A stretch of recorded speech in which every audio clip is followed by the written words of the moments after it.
African heads of state and business leaders are meeting in Rwanda for the second day of the World Economic Forum on Africa. This year's event is focused on preparing the continent for the digital era. The forum is hoping to stimulate growth by shifting focus from a dependency on commodities to other sectors like technology.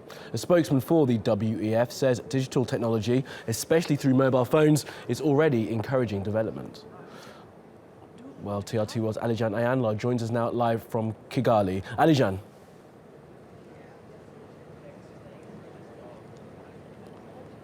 Kamali, here on day 2 of the World Economic Forum on Africa, business and political leaders, yes, they're talking about the 4th industrial revolution and how technology can help make the economies of the region more competitive, to transform them. But there is a stark reality, and that is 36 million Africans are facing hunger. More than 2/3 of the youth population of the continent is unemployed, and the illiteracy rate stands at about 70%. This is a huge problem. Well, earlier we spoke to Kayana Nwanze. He's the UN's Rural Poverty Program Director, and here's what he had to say.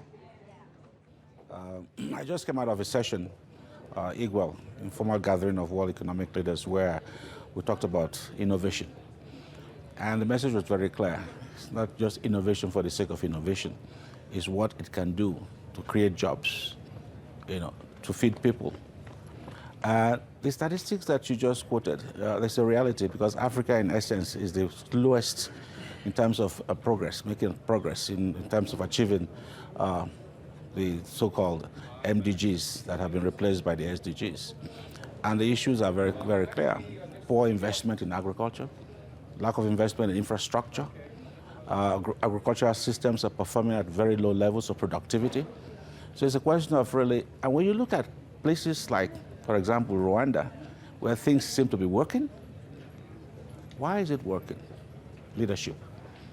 I think our greatest challenge, as far as I can see it, for Africa is having enabling leadership. Leadership that ensures that the policies are right, that they're implemented, that investments are in the right place, that has very good governance, and the rest of it. So the whole issue of, frankly, for me, it boils down to just this one point. For us to make progress in Africa, we have to have the right leadership, committed, visionary leadership.